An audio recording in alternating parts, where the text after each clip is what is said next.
Welcome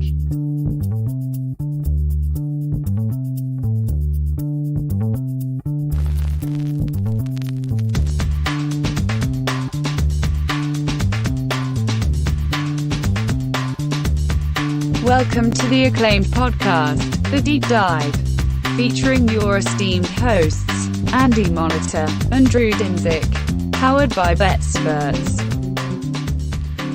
Welcome to The Deep Dive. Andy, it's Wednesday. We did a little flip-flop where we kind of went heavy-duty sports on Monday and skipped our evergreen promise. So here we are on Wednesday doing a little evergreen episode. You ready to get into this? Yes, this is the culmination of not only a DM I got, but a ton of DMs I've gotten over the years. Kind of a Q&A without the Qs because they've already been queued, and we will just A them.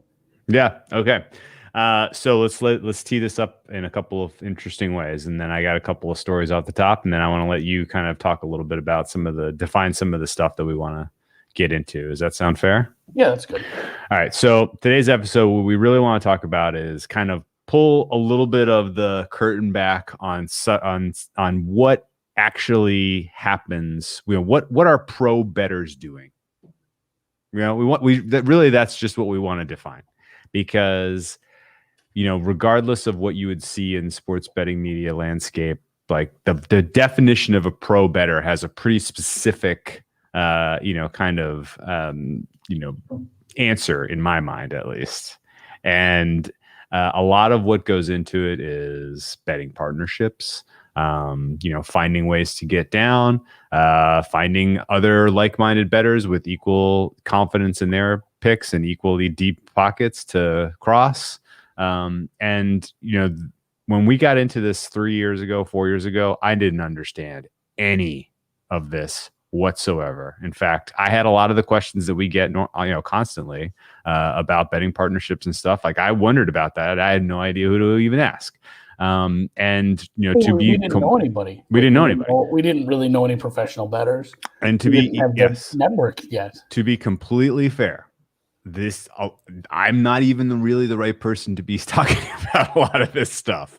Like, I do not have a lot of experience with betting partnerships because I've never really bet into markets where it's been super important for me to, bet on credit across lots of books and get just to get my bets down for lots of reasons, but we'll get into that.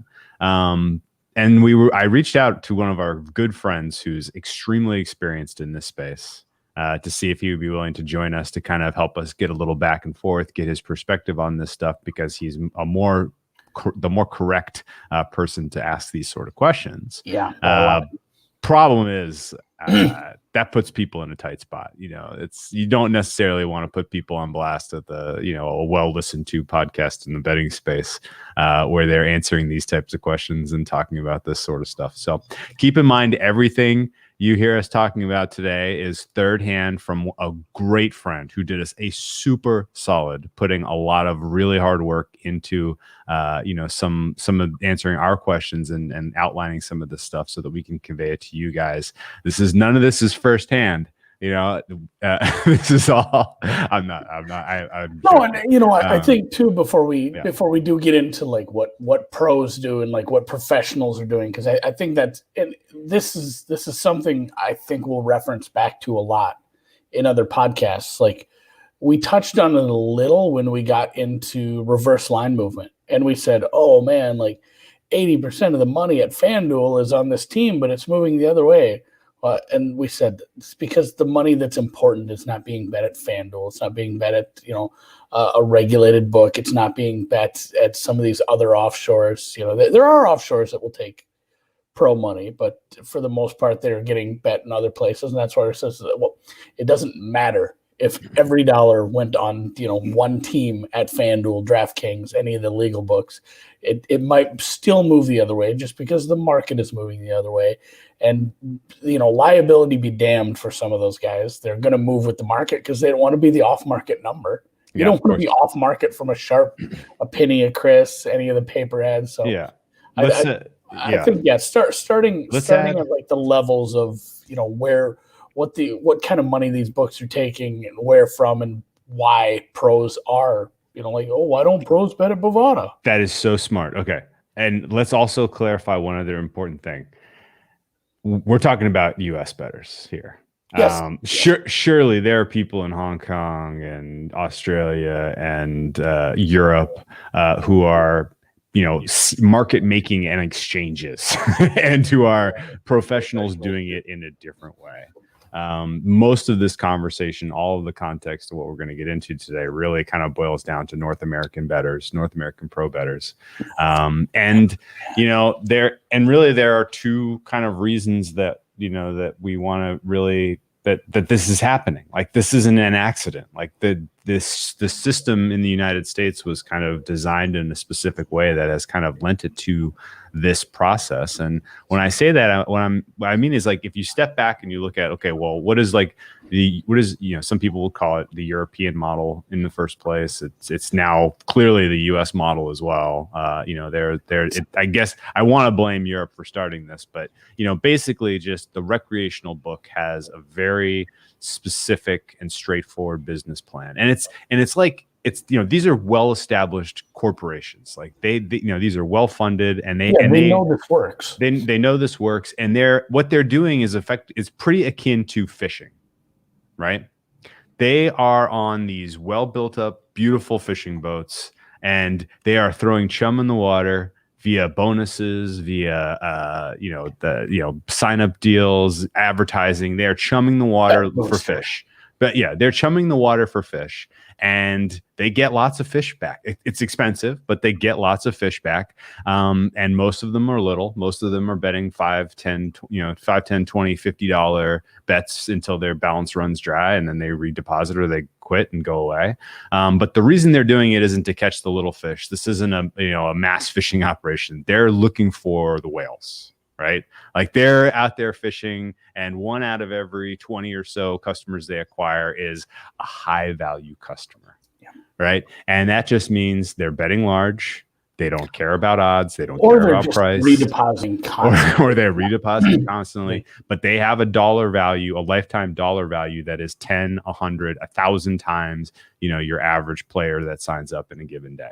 And so the whole purpose of the fishing experiment is, let's find the whales, let's reel them in, and let's take them to SeaWorld and keep them real happy, make them feel like VIPs, give them the fish they want feed them what they want every day, and really just kind of, make your business off of their action. The problem is there are other fish in the sea, and some of them are sharks, and the sharks will come and they will eat all of your chum and they will eat all your bait, and they make it very difficult for you to sustain the process of finding the whales. And the sharks in this analogy are the professional bettors, the bettors with the bona fide edge, the bettors with experience. In this instance too, not just like professionals with a definite edge over major markets, but people who will just sit there and hammer their soft stuff. Like, I'm only going to come and I'm only going to bet your bet boosters that you screw up on. Like, this one is clearly an edge. Like, I'm going to murder you $100 at a time. Yeah. If you have sharks, they don't want those people. If you have sharks circling your boat and they are jumping up and swallowing the chum before it even gets to the fish, or they are way down deep and just picking off the real soft shit and making it tough for you to make your bottom line, you got a problem if you're a fisherman. And what they do, they set up tracking software. They figure out who of these sharks are actually long-term winners, and they reel them in and they shoot them in the head. And they say, you're out of our water now. You're no longer feeding in our water.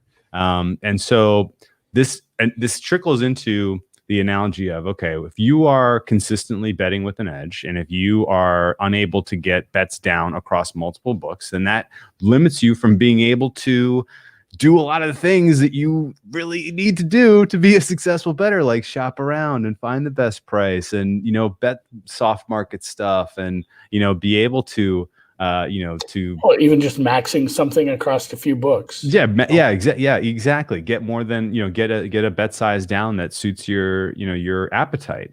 And so if you're fishing in, the relatively shallow water, if you're a shark in shallow water and you're in like a pool of, $250 limits for college basketball, something like that, or, player props for the NFL, or and player props for the NBA. If you're betting off market sports that aren't high liquidity pools, you are going to get identified by these recreational books, and you're going to get limited and banned.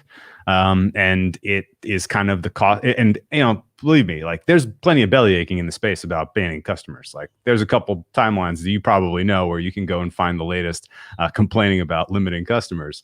But the professionals are, they're industrious. They've found ways around this. And, your choices are, well, I can go, I'll go find the coves as a shark here. I'm going to go find the coves where there aren't big professional operations that are offering bets, but there are, smaller feeding holes, and we'll feed here and here and here and here. This analogy is getting so deep. I like this. Do you think it's fair though, right? I mean, this is pretty much exactly how it goes. Yeah, it's the thing. If the boats that you want to go feed at are hitting you over the head with a paddle, you got to go find somewhere else. Right, exactly.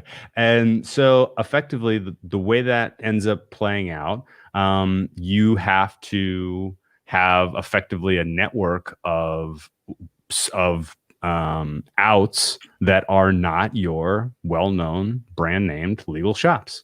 Realistically, like a professional is going to find ways to still get down at the recreational shops anyway. Like, let's not kid ourselves.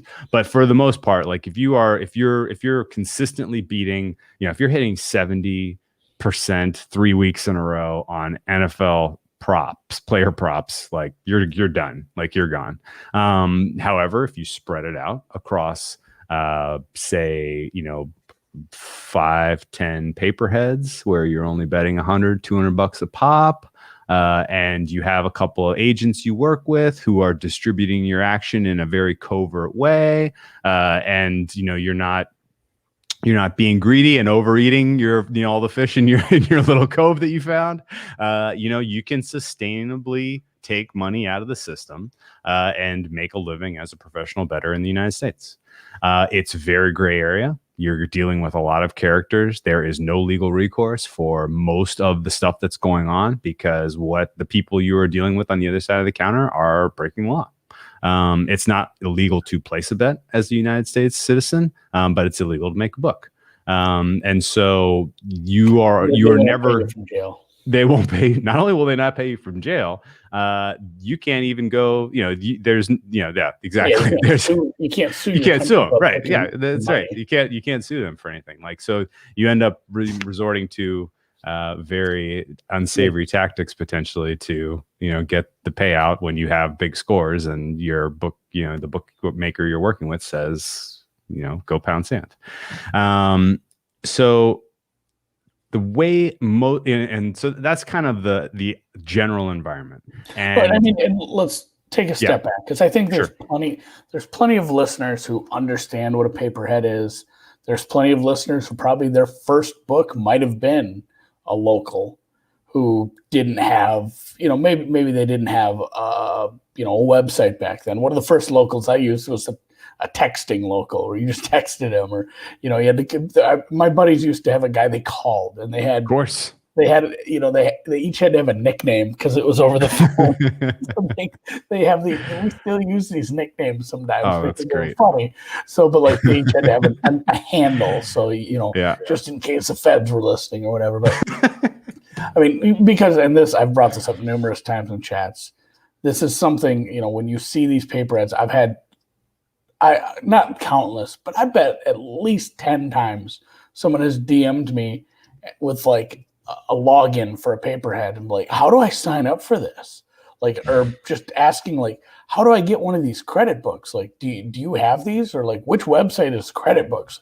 Like people, the difference between credit and posting up is obviously credit. You you're just betting on credit. If you lose, you agree to pay them. If you win, they agree to pay you. Whereas posting up, like the legal books and the offshores, you have to deposit the money. Now, credit sounds a lot better to a lot of people, and people just didn't understand that, like, that's not something you can just go, oh, I'll just sign up for a credit book and I'll have an account.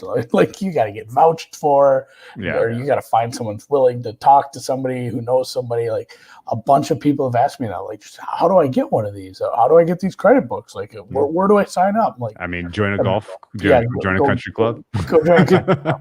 No, go to your local sports bar. It's not just some website you can sign up for. The website, and most people know this, but the website is just a tool that they use to settle up with, and they don't have to take the text, they don't have to take the phone calls. It's just how it became easier over the years, and then that relationship is based on the player and the agent, or the player and the bookie, whatever you want to call them. Yeah. Because there's I had one where it was there was like $1,000 in credit. That was it. But I've seen some of these set up where people have $50,000 in credit or more. Like, there's people that are willing to take big money, and there's people willing to bet big money with them too. So, I mean, every one of those is different, but when people refer to them, the different ones, they are still using, similar lines or the same lines. Like, people say skins, and you have the ace, you have paper, you have, Metallic, Buckeye, you have Tradewin, all these different skins. Like, that's where people, when they start looking for these different ones, they're looking for specific ones. When you ever see, I don't know if you've ever seen some of these pros saying like, hey, I'm looking for this specific one. It's because it's just what Drew was talking about. There's something soft there. Like, hey, they have horse matchups. They have bigger limits on like NBA props. Like, all of these, I say it's just a tool that the bookies use. All of them are so different. And there are ones that have just weird lines for some reason that are a different market that somebody wants to hit. So, I mean, that's why some of these are in demand and some of them are just dime a dozen garbage, sites. Yeah. And I guess to kind of put a bow on this, the pay per head itself is just, all that means is somebody out there decided they wanted to be a bookie by themselves, and they don't have the technical know-how to set up a Bovada-like interface to send their customers ways to get their action down and keep track of the betting.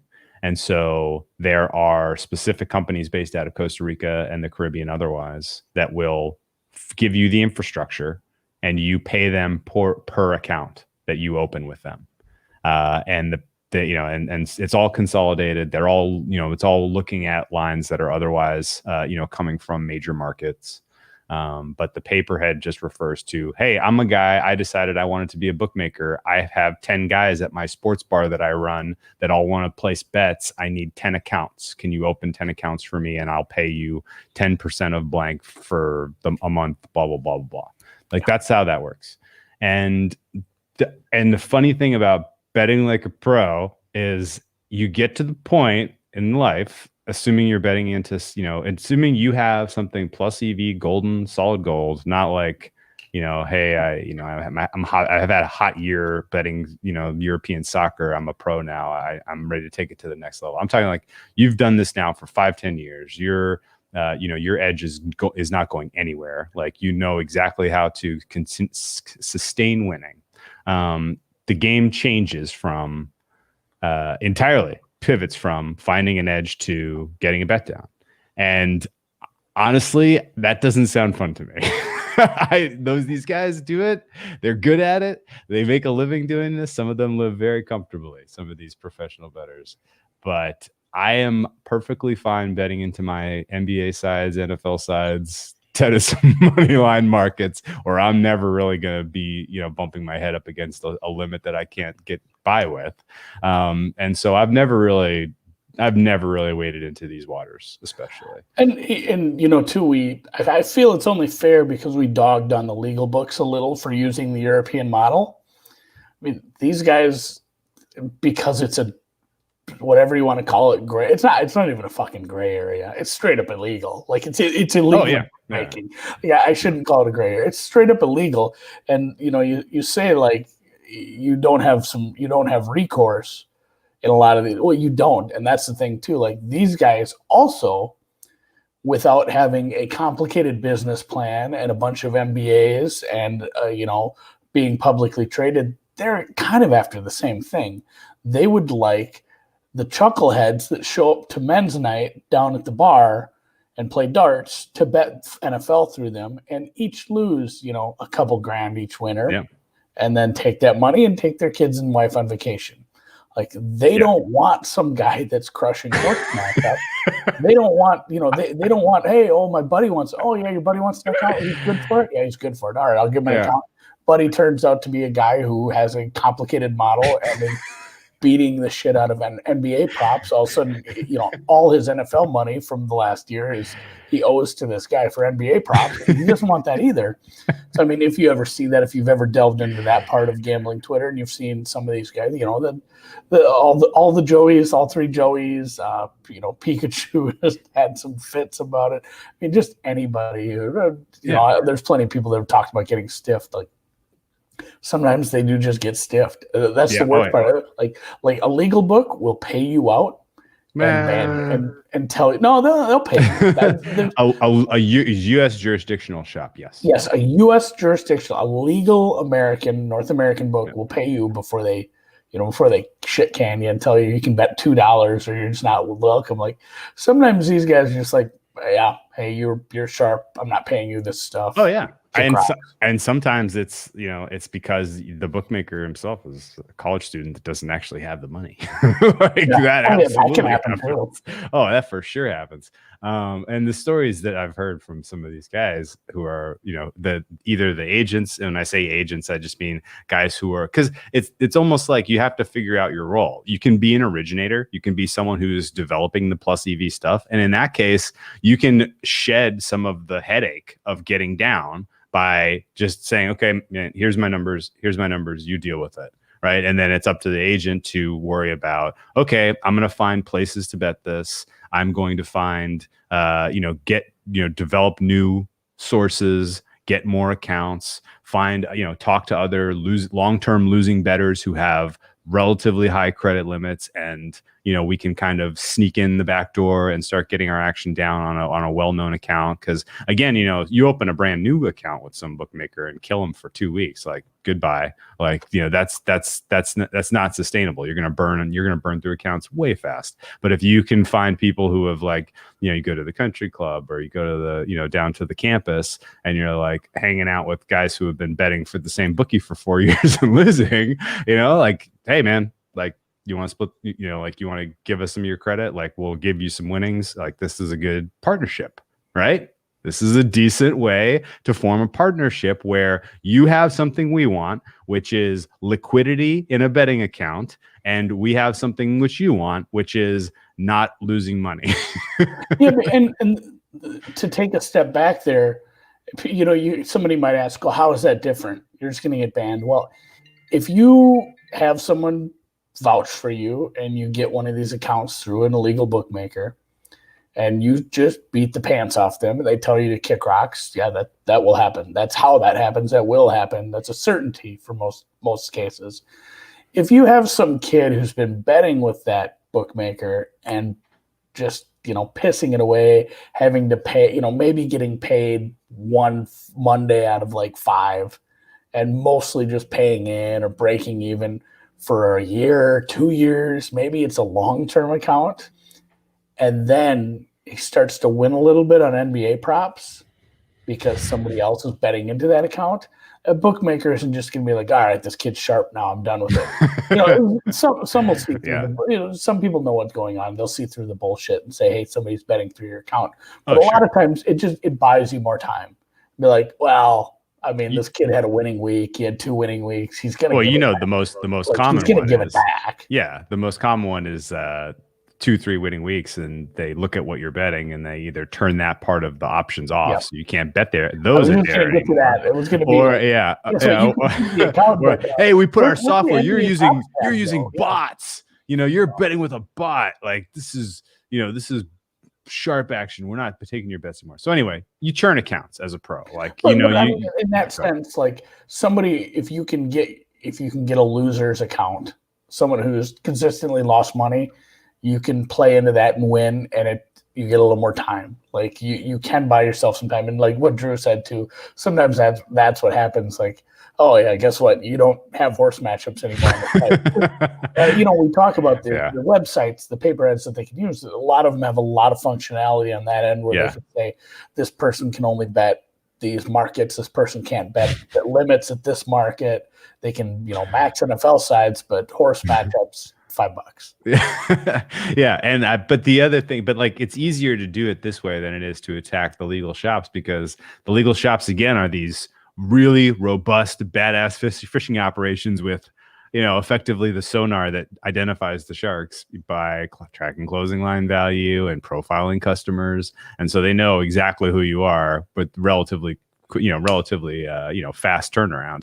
The local bookies at the college campus or the sports bar or the country club, like it's going to take them a hell of a lot longer. So they're more if they have a big client list and they're not noticing, it doesn't hurt as bad to pay out one guy 4 or 5 weeks in a row when 70% of your clientele's paying in. Like, and guess what? Still made money. And guess what? They may not care once they figure out you're a pro, because guess what? They get to see your action. Yeah, they themselves may be an agent that has other large outs that they can then say, oh shit, this guy's winning. He's doing great in these markets. I happen to have this one guy's account that has 50K limits. I'm just going to watch what this guy bets at 5K. I'm going to turn right around over here and I'm going to hit it in this other account that's 50K. And this is a perfectly fine system for me. Totally fine. I got the back door into all of this advantage information. I'm going to snipe it and I'm going to play it for higher limits. And this is a perfectly symbiotic relationship. That absolutely happens. For sure. But again, like I say, there's like people who are like agents, but like really everyone's wearing multiple hats. Like, there's so much flexibility across the different roles and responsibilities in space. It happens. Yeah, sure. It happens with people who are betting into these accounts. Like, let's say, somebody is saying, well, they're working with somebody. I'm betting NBA props. Yeah, I want to bet NBA props. Well, they just said, someone they're working with, here's some books to bet NBA props on. They work out a deal to split the money. And then somebody else is betting into that book and they're betting something else. Now that person betting NBA props realizes like this whole operation. So they're like, oh, there's some UFC action real early in the week. Like, somebody's betting openers on UFC. There's some UFC action and these numbers are so far gone. Like, not even close. Somebody's going on? First half college basketball totals. So then all of a sudden, the person who's supposed to be helping them make money is actually like, oh, I'm gonna keep an eye on this, and I'm gonna bet these at my other outlets. But it is just kind of a clusterfuck. This whole back end of this industry is just a mess. Absolutely. Everyone's always just trying to grind out that edge. Absolutely, man. And there's some wild ways to do it. So that's kind of that's the way I see the whole landscape playing out. And it's fascinating to me that that's how this works. It is in the same way that the bookmakers are out there finding the high value customers, like the agents and the originators, they're out there finding the high value accounts. like there are some athletes, actors, tech people, Wall Street people, that finance bro, because they have deeper pockets, they'll have higher limits. And it is absolutely, those are network, those are relationships, those are networks. And let's poker players. Like, I know a lot of those stories, but there for sure are kind of whale accounts in the same way that there are whale customers for the legal sports books.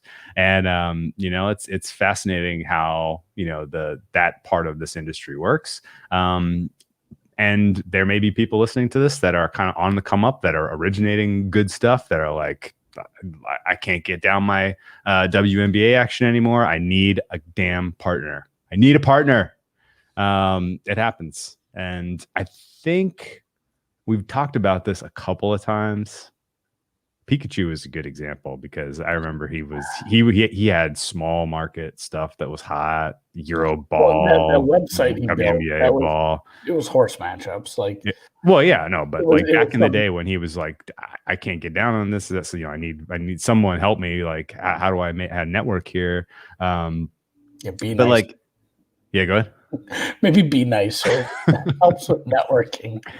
I don't know if niceness necessarily gets you. No, it does. I mean, it would help a little with him. A little with him, maybe, yeah. But no, it's like, okay, I have this advantage stuff as an originator. What the hell do I do with it? Like, you know, you need to find someone on the other side who can vet the quality of your information, and you need to come up with some sort of betting partnership.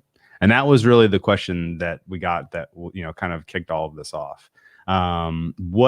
I guess when you think of a betting partnership, Andy, what's, you know, how would you kind of define the common way that these kind of work out? And, you know, like you said, we spoke with one professional that we know pretty well, that we've talked to, and got his takes. He made us he or she, who knows, they anonymous. Let's not. It's 2021. Let's not assume. But they put together a bunch of crib notes and just stories. And, you know, we've talked to them in the past about stuff, and they bring up stuff all the time. But every one of these is going to work a little differently. You know, sometimes there's a middleman, sometimes there's not. There are people who, and I'm sure you've seen this, again, I say like, hey, guess what? We're looking for a bunch of this kind of account. Like, he's not just excited to get those accounts. He has somebody who needs those. Like, there's, you know, I don't know what you would call that middleman, just the manager, the guy who's managing the operation, the operator, the operations guy. He's working to find, you know, these credit accounts from people who've lost long term. And he says, hey, guess what? You're a loser. You're a fucking loser. You're terrible at betting. Probably soft soaps them a little more than that and says, hey, guess what? What if you could make some money betting instead? Even if it's not forever and your account gets closed. Wrangler, Captain Jack came through for you. A Wrangler, thank you. An account wrangler. That is perfect. I've heard that said. So he said, hey, you know, lifetime loser, what if you could make some money betting? And it won't be permanent because eventually your account may get closed. But for now, you give me your account, you give me your login. We're going to have somebody on the other side of the Wrangler who's, you know, Mr. The originator. The originator. NBA props. Sure. You know, just an originator. He's going to log into your account and bet and bet and bet.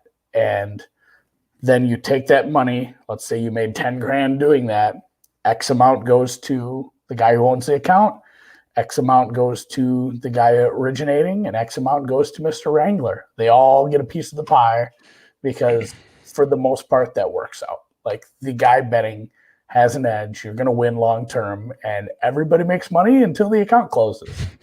And I mean, that's how these people who have edges in smaller markets end up making some money. Because, you know, like you said, if you're betting WNBA totals and you're crushing it at a legal book, or even you know, let's not just single out legal books. Like, offshores will be done with your ass too. Oh, like you can't just, especially some of the lower end ones, you can't just sit and do this on Bovada and expect them not to turn off your account. There's plenty of people who can shut off on smaller, you know, less than great non-market making offshores. Like, basically anywhere you try to do this, if you have your own credit book, if you have a legal book or an offshore, if you're crushing a small liquidity market, you're just going to be done. So this is not only the originator need to do this, but the losing better. So it's awful appetizing to a guy like that who says, you know, it's been fun, but making some money would be cool too. Yeah. And the way that these, you know, the kind of the common, the most common way that this is done is what, 50-50 risk share. So basically, you know, the originator is not always going to win. There's going to be some bad months. You know, there's going to be some settle up that you're going to have to do. But if it's someone that you trust, if it's someone that, you know, that is, you know, if you're the long-term loser who's, you know, putting up the account and handling the money part of this, you know, like, you know, you have to bear some of the risk yourself, generally, or you are giving them a free roll where, you know, you are only settling up if it's a red figure. And I guess you know, the I guess the important point here is that, you know, if you're, regardless of which side of the proposition you're on, as long as you can come to an equitable agreement beforehand, that's, you know, that there are a number of ways to make this work out. Well, and that's the thing too, as there's a commenter. I know you. I can see you seeing me see this because I'm giggling, Bob in the chat. But that's the thing too. You have to have, you know, you just have to come up to an agreement. And in the case that, you know, let's say you're stiffed, the book, you know, the bookie says, hey, we're not paying you because I know this is a sharp group betting into this. Like, you have to figure out who's on the hook for that then. Like, who's paying who. So I love that. You want to talk about stiffing a little bit? Yeah, more? I mean, it happens. Like you said, there's not much recourse outside of, if you think bookmaking, illegal bookmaking is illegal, the recourse that you need to usually go through to unstiff a stiff is probably worse, because it's usually threats and, you know, bad stuff, like real criminal shit. Or like we said, we know someone who had built a website doxing someone. That's certainly a way to get someone's, you know, you don't have much leverage. Squeaky wheel. Yeah, I mean, we as bettors only have leverage against the offshore gaming space because of the court of public opinion, you know, and it's the same sort of way if you're dealing in the paperhead landscape. So it sucks, but that is what it is. What it is. I guess one other thing to kind of mention that before we kind of move on a little bit about the stiffing, at least in my opinion, because of the prevalence of the churn of these accounts. It changes a little bit of your approach to how you want to stake and what type of bets you even want to make if you're the originator, right?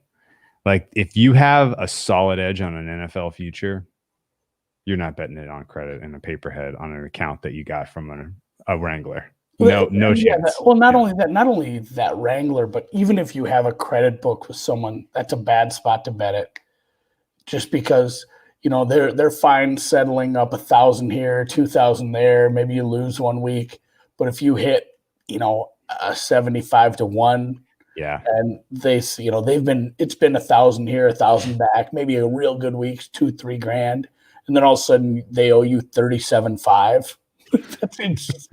It just might not get paid. Like, they might just say, you know, you're done. Sorry. Congratulate. And that nothing could. It's getting stiffed doesn't feel good, but getting stiffed on a big hit. Yeah. It can go against you also. Like, if you're playing the futures market and you're building out a portfolio and you have a big old position on the team that has moved from 10 to 1 to 2 to 1, and then otherwise you've covered your liabilities at other books, and then that account gets closed, like, you know, you've just lost all of your EV that you've won by making the bet in the first place. So realistically, you're not betting. Like you said, if you were to make some hedge bets, you know, let's say you had a huge ass Tampa future, and you were scared, and you took a bunch of money and you bet Kansas City money line. Now, let's say the game hadn't even started yet. We all know what happened, but let's say the game had not even started yet, and you made a huge Kansas City bet, and then you find out that your Tampa Bay bet was canceled. Not only did you get stiff, but you are now negative. Yes, you are now carrying. Yeah, you're holding the bag. You're holding the bag. Yeah, so that's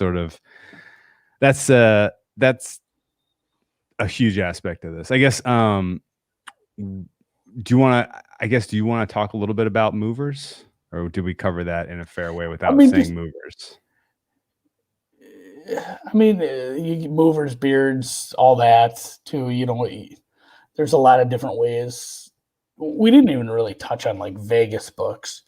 I almost consider Vegas books different than the new. Yeah, I would too. Than the new North American legal books. I mean, that was a big thing there too, where again, we can't just keep dogging on one group of people here. Like, the Vegas books would limit people too. Like, hey, guess what? You're not betting NFL here anymore. Yeah, which might have been a bad call, because again, if you have the sharp information, you have the market. Like, I guess, here, if you're an originator, for having the first bet. let's say as you level up as an originator, right? And now you're just like, okay, the bona fide edge, I'm making, I'm making, 40 units a baseball season. I need to get down as much as possible. Your two choices are, you really only have the choice to kind of expand how many outs you have overall, how many accounts you're betting into.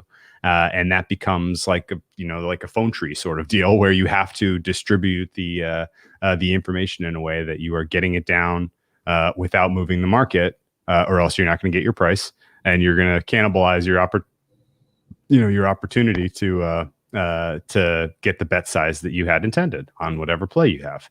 And that definitely, there are definitely a lot of people in the space who kind of serve that role. Sometimes it's people who are just off season because it's like, hey, I'm an originator in college football. Like, it's baseball season. Like, I'll move some Mexican baseball. Like, sure. Like, no problem whatsoever.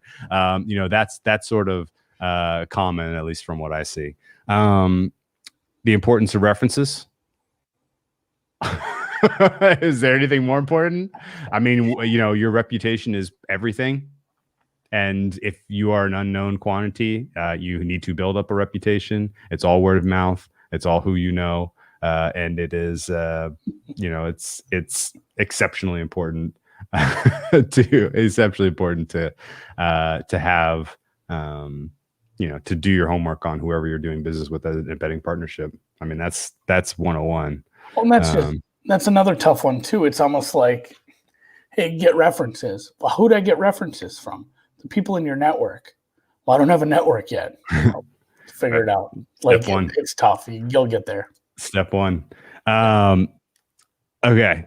Oh, another couple of great topics from our buddy. Never deposit or post up with a PPH bookie. Yeah. That's so. Yeah. When I explain the difference between a credit book, these PPHs with again, an illegal bookmaker that you have no recourse against. Now, you can say the offshores are illegal, but again, that is actually a little more of a gray area. And you can certainly, file complaints. And for the most part, everyone does get paid out. There are stiff stories from some of the offshores, and those are, blown up because they're a big deal. But for the most part, you will get paid out no matter what, unless it's, it is a credit bookie. It is your guy you met down at Pool League on Thursday nights down at Mooners, and there's nothing you can do about it. So we said, hey, getting stiff sucks. It's worse is paying that guy money, posting up, saying, well, I need you to post your money before you can bet. Yeah. And said, give me $1,000, then you have $1,000 to bet on. It's don't do that ever. Yeah. That guy's going to disappear. This is a throwback. This is a throwback. You remember how many Twitter scams there were like this? I was just going to say, not only like in real life, but oh my God, did people do this on Twitter? Where, hey, I'm running out. Oh God, Lexka. Lexka lives. I mean, that guy, essentially, and I can drag him. I'll drag him if we have to drag him, I guess. I don't care because it was torch shit. I mean, there was a guy on Twitter who said, hey, I have a buddy who has a sports book and anybody can bet there. And he paid a few people and then had those people say, hey, yeah, I got paid. So then it built a little legitimacy.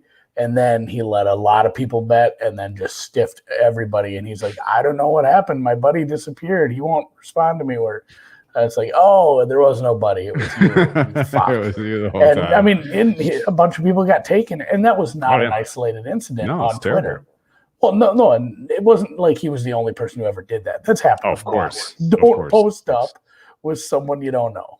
Yes, of course. At least the offshore space, I have a hell of a lot less concern, especially now that we have Bitcoin to facilitate the in and out in all of those instances. But yeah, do not deposit with a bookie. Don't do it. Oh yeah, this was a great one. And always define what happens in the event of a stiff.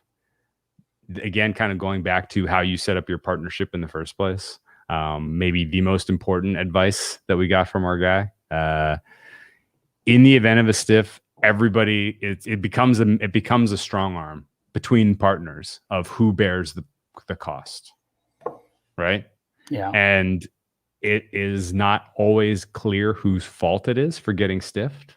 especially, if you lose a really good account, if you lose, if you lose a whale account because you were a little too greedy, a little too aggressive, you pass posted some European golf because because the time change happened in America, but not in the UK, and you pass posted a bunch of golf, and you got caught, and they closed a big account. It's important to kind of figure out, before that you get to that point, how you're going to bear the cost. One person, the other person, split the cost of a stiff on the front end. Otherwise, it engenders bad blood. Similarly, if you're an originator and you're doing business with a betting partnership, you should assume going in that everyone in the space will know what your action is, because the networking effect works in two ways. Not only do people know you're good for it, not only would people know you're an advantaged player, but they'll know exactly what your plays are. Because if you think you're the only person with login information to a big account that you're getting your information, you're putting your plays into, you're wrong. There's probably 10 other people who are looking at that. And those 10 other people all know they're all going to turn around and put that into their accounts if it's good stuff. And I know a lot of originators who had rock solid, nuanced models that were capturing something that wasn't in the market. They bet into it using, a network approach like this, and it got absorbed by the market like lightning. Because these are all really smart bettors that you're in this space with. And if you see someone hammering the same couple angles over and over again, it's winning, and you're like, oh shit. Like, okay, well now I don't even need to log into this account to know what it is. I can go and hit it here, and here before he even bets it, and right? The first time I really realized, yes, no, first run scored props like that. These get absorbed by the market fast if you're putting it into this type of betting partnership approach. I would say. No, and for sure, the first time I realized that was betting into an account, and I got a new account, and I knew who it was. Like, I knew whose account it was. Someone from the space, not someone big, like someone that. Like, oh, okay, like, cool. A familiar name. It's like, oh, well, I mean, if it's his account, he's going to look at it for sure. I would. And he talks and you just realize oh, this information is not just going to inform the market. This is informing everyone right away. Like people, of course, people are just going to say, oh, you're betting this. We've gotten solid advantage information from our intermediary mover friends who are like, hey guys, you got to get a load of this. Like, this stuff is hot. And you're like, oh, cool. Boop, boop, boop, boop, boop, boop, boop. Like it is, you really can't help yourself, honestly. So just know, if you're on the originator side, if your stuff is fragile, it's going to get broken. Yeah, that was a good one. And truly, we're just reading this guy's notes because he wrote a goddamn book. And honestly, this might be the part 2 because we're already 50 minutes into this. Well, let's just talk lastly about cross booking. So this is kind of the last important thing I would say in terms of betting like a pro. And again, like all this podcast will not age well, I can tell you, because I do see a future where we do have exchange-based sports betting for US bettors. And if that were the case, like, all of this goes away. Like, there's really no freaking point in messing with any of this if you can get matched at an exchange and get a fair bet size for whatever whatever you're trying to get down on. And then maybe that never comes to fruition for the niche stuff, maybe, but at least for the people who are who have the ability to be a market maker at an exchange level, could get down bigger bet sizes. I think that would make a lot of this go away. But a current kind of way to mimic the exchange is to, again, networking, find someone else, who is interested in betting the sport that you're interested in betting with, and look for look for a match, a peer-to-peer match on whatever edge you are looking for that week. I got an edge on the Niners +3. I'm going to go talk to my NFL friends who are all professionals. If any one of them wants to match me for $5K, we can do it vig free cross. We can agree on the price. If they want, okay, I'll take 3, but I don't want 100 plus 100. I want plus 105. I'll give you minus 105. Okay, handshake. That sort of vig free action is pretty common among sort of the highest levels of people with but again, that's like you have deep pockets at this point. You maybe don't care as much about the limits you're dealing with because you're betting into sports that have high high limits on day of action, right? Like most of the crossing that I've been a part of has just been one of matches where somebody wanted some tennis player or the election. And that's the thing too. Like if Ben the Better versus the Tortoise. Yep, that was great all crossing. Example. Somebody facilitated that. No, and that's the thing too. Like especially if you're betting large sums, why would you want to bet $55,000 on the race tonight when you can bet 50? Let's just say one line was truly just minus 10 on each side. Somebody's saving. Someone's going to win, someone's going to lose. Somebody's saving $5,000. Like if you can do that multiple times a season, I mean, let's just say you can do that 10 times per season. You break even on that. That's half a unit you just saved if 50K was your bet every time. And then Reed here is asking your prediction for when we see some exchanges, because he is just consumed with DraftKings and FanDuel ruling everything. I think, and this is where we'll probably end up heading towards some different things, is when FanDuel and DraftKings finally burn through, the marketing budgets. Once they're actually expected to show a profit, like it'll come in 5 years. I mean, it's not tomorrow for sure. I would have said 5 off the top of my head. Yeah, you need sort of a federal framework to facilitate this from a legal perspective. And that's going to take a long time. And I mean, there's really, really smart people who understand this better than I do, who would say you're crazy. It's not ever happening. You're never going to get you're never going to get, because I mean, and Captain Jack says there's going to open an exchange in New Jersey later this summer, which is cool. But again, state by state exchanges, that's cool. US wide exchange where you got big time liquidity, like that's the name of the game. And if it doesn't happen via some legal framework, do we see a cryptocurrency exchange for sports betting emerge? Yeah. Entirely possible. Like there are a lot of kind of under the radar exchanges that exist now that it's going to take them a while to really get liquidity up because they're kind of niche. But I think in 5 years we're going to have something at a national level exchange wise. And I mean, this even assumes in 5 years you can make a legal bet in California, I guess. I mean, and who's to say it isn't just FanDuel or DraftKings like offering a product? Pivot, yeah. It could be, it could be a product that they offer, and it'll just be much worse than like Matchbook or anything. The commissions will just be 3 times as high. Yeah, but like at the same time, like they got around it for the stock market. Yeah, you can buy stocks. The idea that you couldn't come up with a sales pitch to get around some of the current issues is tough for me to buy, at least considering how much money there is on the table here. All that said, any other funny random thoughts you wanted to bring up?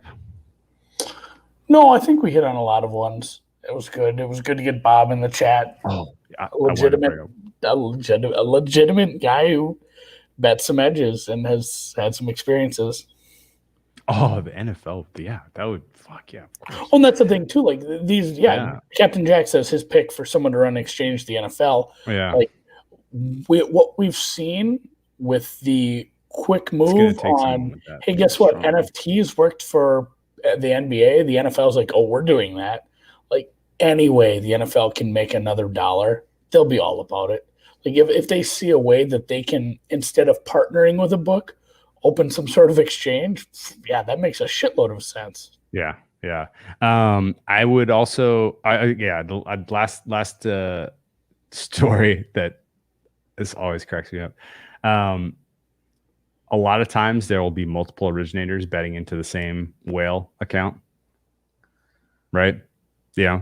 Hockey and basketball are going on at the same time. If you have $50,000 worth of credit, you're not going to use that up every night.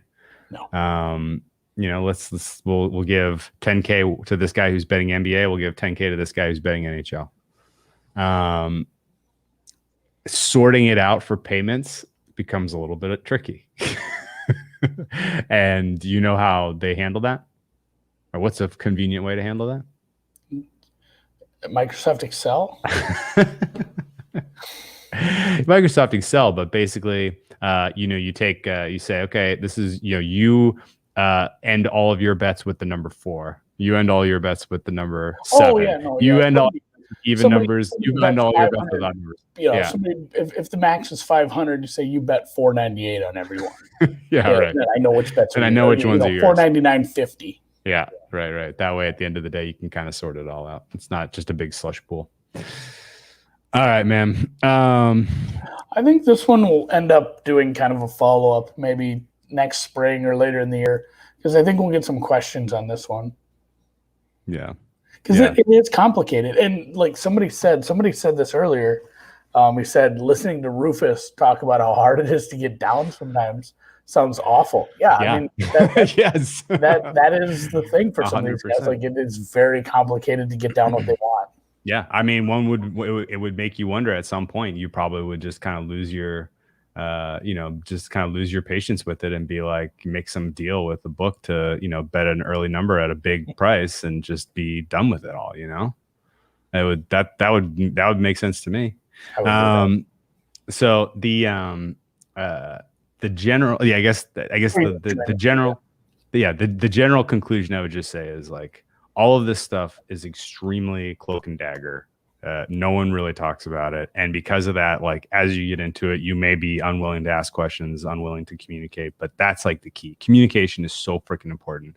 Getting an understanding of what you can bet, how much you can bet, what will trigger identification, what will, when you're feeling the heat, like a stiff may be coming, how you're going to deal with the stiff, how you're going to deal with a red figure, how you're going to split the profits, how you're going to collect the winnings, from this guy who's you're effectively your partners with, who you may not have ever met in person. All that stuff is communication is key. So just keep that in mind. And don't ever post up ever, unless it's with the legal book. Yeah, you have legal recourse to get your money back out. I mean, think about Black Friday with poker. There may be a day where all the money in your offshores gets frozen. Like that is 100% a thing. That could happen. So I don't keep big balances in a lot of those because it makes me nervous as shit. Credit's nice. There were a bunch of offshores where that did effectively happen. Oh, I mean, it's happened. Yeah. So just be careful out there, kids. Yeah, man. Yep. All right. Well, what are you betting this weekend? Betting Quail Hall? Yeah, a little bit of golf. I'm still working on putting that together. Okay. Who are you hot on? Rom? Are we betting Rom?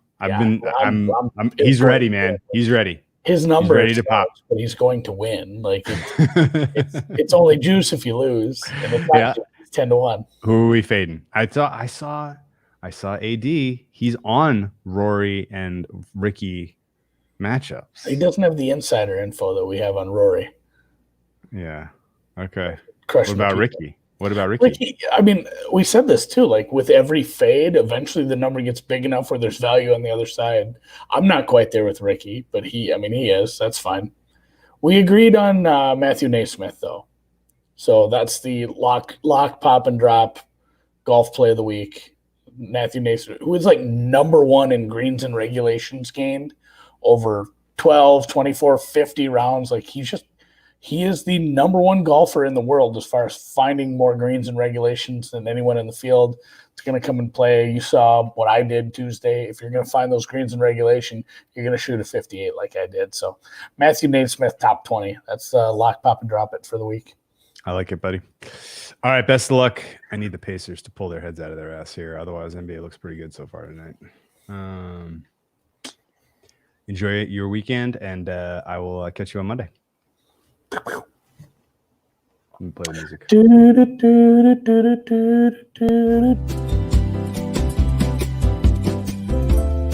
You think we get in trouble for all that? We didn't really cross any lines, I didn't think. You're muted anyway, so I can't tell what you're saying. Yeah, I can't unmute you. You have to unmute yourself. So Did I unmute myself? I think you can. How am I unmuted now? Yeah. I don't know. I think that was fine. Yeah, I think so. The stark reality of the industry.